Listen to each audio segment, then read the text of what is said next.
Olá, meu querido amigo e irmão em Cristo. Quero convidar agora para juntos podermos estar fazendo o estudo da revista Palavra e Vida. E essa semana estudaremos a lição 10. E tem como título A Marca da Esperança. Quero orar a Deus agora agradecendo pelo estudo que teremos. Pai querido, obrigado pela oportunidade que o Senhor nos dá a cada um. Agora ilumina nossas mentes, Senhor, e esclarece para nós os pontos de cada ponto dessa revista, desse estudo, da sua palavra, e que nós possamos guardar, assimilar aquilo que a palavra tem nos dito. Em nome de Jesus, eu quero te agradecer. Convido os amados irmãos para que também possamos estar fazendo a leitura aqui. Abra suas Bíblias, né? E vamos fazer a leitura bíblica aqui. Primeira carta de João 6 ao versículo 10. Diz assim: qualquer que permanecer nele não vive pecando. Qualquer que vive pecando não o viu nem o conheceu. Filhinho, ninguém vos engane. Quem pratica a justiça é justo, assim como ele é justo. Quem pratica o pecado é do diabo, porque o diabo vive pecando desde o princípio. Para isso, os filhos de Deus se manifestou, para desfazer as obras do diabo. Qualquer que é nascido de Deus não vive na prática do pecado, porque a sua semente permanece nele. E não pode viver pecando, porque é nascido de Deus. Nisso são manifestos os filhos de Deus e os filhos do diabo. Qualquer que não pratica a justiça e não ama a seu irmão não é de Deus. A marca da esperança. À medida que o apóstolo João aplica as marcas do verdadeiro cristão, ele as faz colocando provas em 3 esferas. Aqui o autor vai falar na esfera moral, social e espiritual. De maneira que seja possível evidenciar os verdadeiros dos falsos crentes. Por quê? Porque já naquela época existiam falsos pregadores, falsos irmãos, falsos crentes introduzidos no meio da igreja. Nesse trecho, João vai explicar detalhadamente a prova moral, tendo como base a esperança. A esperança proposta pelo apóstolo não é um mero sentimento positivo. Ele nos coloca diante da esperança purificadora. Então, uma esperança purificadora, né? De purificar, de manter-se limpo. A esperança, primeiro ponto, a esperança é fortalecida pelo amor. 1 João 3, 1 e o versículo 2. Vede, com grande amor, nos tem concedido o Pai, que fosse chamados filhos de Deus. Por isso o mundo não nos conhece, porque não conhece a Ele. Amados, agora somos filhos de Deus e ainda não é manifesto o que havemos de ser. Mas recebemos que, quando Ele se manifestar, seremos semelhantes a Ele, porque assim como Ele é, o veremos. Então a promessa, irmão, que quando Cristo se manifestar nas vidas, seremos semelhantes igual a Cristo, como Ele é, né? Perfeito. Então diz assim, João traz a transposição do amor de Deus para a aplicação em nossa vida, a ponto de sermos chamados filhos de Deus. Então, irmão, agora nós somos chamados filhos de Deus porque Deus, como Pai, nos adotou e temos uma filiação. Agora somos chamados filhos de Deus. Através dessa afirmação, acerca da filiação por adoção, o apóstolo torna evidente o amor de Deus por cada um de nós e convicção de uma esperança que temos. Então agora nós temos uma esperança, a esperança de estarmos eternamente com Cristo, né? Com o Senhor. A adoção era bem conhecida no Império Romano. A pessoa adotada perdia os direitos da antiga família e ganhava direitos de um filho na nova família. Então esse era, já desde aquela época do Império Romano, era esse costume. O filho adotado tornar-se herdeiro de todos os bens do seu pai. Ele, geralmente, a antiga vida do adotado ficava totalmente cancelada, né? Então, Deus cancela, né? Ele disse que dos nossos pecados não se lembraria mais, e realmente Deus cancela as dívidas, todas eram canceladas. Ó, o filho adotado era considerado uma nova pessoa. Aos olhos da lei, a pessoa adotada era literalmente filha do novo pai. Então, irmãos, quando nós somos adotados por Deus, quando Deus nos adota, quando nós cremos no poder de Deus, quando nós obedecemos a Cristo, quando nós permanecemos fiéis a Ele, Ele nos adota e temos como filhos adotivos. Uma vez que tornamos filhos adotivos de Deus, passamos a desfrutar dos benefícios da nova filiação, transformamos em cidadãos do reino de Deus. Agora nós somos cidadãos dos céus. Almejamos uma pátria melhor. Não é essa corruptível que nós temos aqui, que um dia se desfará, né? Então diz assim, por outro lado, isso nos converte em estrangeiro desse mundo. A Bíblia fala que nós somos peregrinos aqui neste mundo. Estamos peregrinando, passageiros. Diante dessa verdade, cada cristão vive o paradoxo do já ainda não. Por que isso, irmão? Porque no versículo 2 ele fala assim, amados, agora somos filhos de Deus. Ainda não é manifesto o que havemos de ser, mas sabemos que quando se manifestar, seremos semelhantes a Ele. Porque assim como é, o veremos. Então, irmão, quando Cristo fizer a obra perfeita, né? Quando nós já tivermos passado desta vida aqui terrena para a vida espiritual, então o veremos, né? Por isso que ainda não é. Isto é, recebemos a nova natureza em Cristo e somos cidadãos do reino de Deus, porém ainda não foi dado o corpo glorificado até que Cristo volte. Então, quando Cristo glorificar o nosso corpo, isso só acontece de duas formas. Quando Cristo vier das nuvens buscar a sua igreja, ou quando nós partimos deste mundo para o reino celestial. Nesse processo, somos moldados pelo Espírito Santo, para que possamos ser segundo a imagem de Cristo. Segunda Colossenses, né? Segunda Colossenses, eu acho que eu separei aqui, não sei, eu acho que eu separei. Mas todos nós, como cara descoberta, refletido como espelho, a glória do Senhor, somos transformados de glória em glória, na mesma imagem, como pelo Espírito do Senhor. Então, irmão, lá na glória, lá no novo corpo, refletiremos a glória de Cristo, né? Purificada, né? Esse paradoxo é justamente liberado pela esperança que temos. Graças ao amor de Deus recebemos a salvação. Na volta de Jesus, passaremos pela glorificação, na qual estaremos em conformidade definitiva à imagem de Cristo.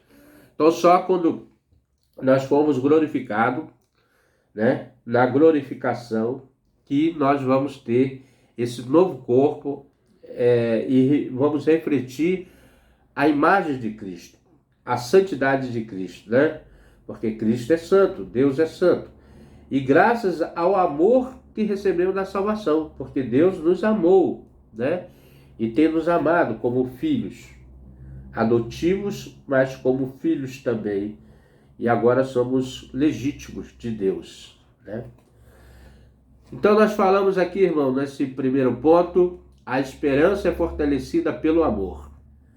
Agora, segundo ponto, a esperança gera purificação. 1 João 3, 1 João, né? Aqui eu tirei 3:6. Qualquer que permanece nele não vive pecando. Qualquer que vive pecando não ouviu nem o conheceu. Então, como você pode dizer que permanece em Cristo e vive pecando? Não tem como, né? Então, é sinal que você não conhece realmente a Cristo. Então, as pessoas que vivem nessa prática do pecado vivem se enganando a si mesmo. Como temos afirmado, João fala da esperança purificadora, a qual é o resultado direto da filiação. Todo cristão torna-se filho de Deus, e reconhece o seu grande amor, e por isso deseja agradar o Pai. Então, o filho deseja agradar o Pai, como Cristo mesmo falou, que ele tem a vontade de fazer as coisas do Pai, né? Como agradar ao seu Pai. Para isso, obedece a ele, assim purifica-se. Então, quem purifica-se está obedecendo a Deus, ao nosso Pai. Viver na realidade da volta de Cristo faz diferença na conduta de cada cristão, já que prosseguimos sob o desejo de sermos semelhantes a ele. Então, vivemos na esperança da volta de Cristo e vivemos se purificando, tirando todas as coisas que impedem de nós estarmos junto com Cristo. Devemos entender que não existe esperança real sem que a purificação seja algo concreto. Não tem, né, irmão? Não há possibilidade de negociação. Não tem como você negociar com Deus essas coisas. João usa constantemente dois pontos distintos: trevas e luz. O paradoxo, né? A diferença. De um lado está as trevas, de outro a luz. Destaca a purificação e o desejo imediato de uma vida cristã. A verdadeira esperança conduz à purificação. Então, se nós temos esperança, temos que nos conduzir à purificação. Então, meu irmão, nós falamos aqui, né? A esperança é fortalecida pelo amor, que tem como texto base 1 João 3, 1, 2. Aqui depois nós temos a esperança gera purificação. 1 João 3, 6, texto base. E agora, terceiro ponto, o abandono do pecado. Não tem como você ter esperança se não abandonar o pecado. Perdão aqui, irmão. Mas vamos lá. O abandono do pecado. Tem texto base de 7 a 10, né? 1 João 7 a 10. Não podemos falar sobre esperança e salvação sem falar do abandono do pecado. Não tem, irmãos. Observe bem o caminho didático e construtivo utilizado pelo apóstolo. O verdadeiro cristão baseia a sua vida na verdade, que é a Bíblia Sagrada, conforme visto na lição anterior. Então toda a prática do cristão está baseada aqui, na prática desse livro, que é uma prática de regra, né, e de fé que nos conduz a Cristo. Aqui tem um manual para o cristão, a Bíblia Sagrada, a palavra de Deus. Permanece nela e desfruta de uma vida de esperança. Assim purifica-se, o que resulta de maneira direta do abandono do pecado. Tem que abandonar o pecado, né? Sem abandonar o pecado, não tem como você ver a face de Cristo. Embora nenhum de nós esteja livre de pecar, isso é um fato, né? O pecado está diante de nós. O fato que o próprio João afirma na sua carta, não há aqui contradição, não há contradição nisso, né? Mas um detalhamento de que diferencia do verdadeiro do falso cristão. O pecado é um acidente no percurso e não uma prática habitual. Então, claro, algum momento você vai pecar, não vai, mas você não vive naquela prática costumeira de pecar. Uma vez que o verbo praticar no versículo 4, que diz assim: qualquer que pratica o pecado, também pratica iniquidade, porque pecado é iniquidade, né? Transmite a ideia de que alguém que tem o pecado um hábito, que é habitual. Portanto, o pecado, que é transgressão da lei, deve ser abandonado pelo cristão, né? O pecado é uma transgressão da lei. A marca da esperança gera no cristão desejo de imitar a Cristo em sua justiça. Então, essa marca da esperança purificadora, ela deseja imitar o nosso Rei, nosso Senhor. Por isso, aqueles que praticam habitualmente, constantemente o pecado, imitam Satanás e não há esperança neles. Olha só, interessante, né? pessoa que está imitando Cristo tem esperança. E as pessoas que imitam Satanás com os pecados não têm esperança. João faz distinção entre os filhos de Deus e os filhos do diabo, baseado na prática do pecado. Aqueles que vivem sob a prática continua e habitualmente sem incômodo gerado pelo Espírito Santo. Por consequente, sem arrependimento, nunca poderão desfrutar da esperança da salvação. Por isso ainda estão marcados pelo pecado. Fomos libertados do pecado habitual, como desejo dominante de nossas vidas. Ora, se Cristo veio para destruir as obras do pecado, é impossível segui-lo sem abandonar o pecado, né? Cristo veio destruir as obras do diabo. Então, o pecado não pode existir na vida do cristão, nessa prática habitual. Devemos destacar que não é o nosso discurso que nos faz filhos de Deus. Não é o que eu estou falando.